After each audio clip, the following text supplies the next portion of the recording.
मैं अपने मेरे जेडे पिता जी सी अब्बा जी सी बापू जी वो बड़े इस मामले च ना बहुत ज्यादा जिन्नी जरा को गल होनी ते उन्होंने रोन डै पैना उची उची।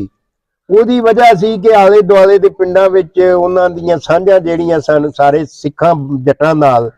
ਹਾਂਜੀ, ਇੱਥੇ ਲਾਗੇ ਸ਼ਮੀਰਪੁਰ ਪਿੰਡ ਉਥੋਂ ਦੇ ਸੋਈ ਜੱਟ ਸਨ, ਉੱਥੇ ਅੱਬਾ ਜੀ ਵਿਆਹੇ ਸਨ ਤੇ ਉਹ ਫਿਰ ਸਰਗੋਧੇ ਟੁਰ ਗਏ ਤੇ ਜੈਦਵਾਲੀ ਨਾਲ ਸਾਡੇ ਪਿੰਡ ਸੀ।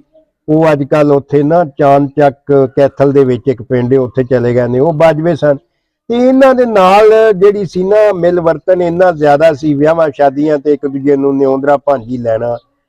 ਤੇ फिर किसी का बोल रड़कदा होए ना ते उहदे बारे च बंदा वो टुर भी जाए तो बंदा आंदा गलों लथा।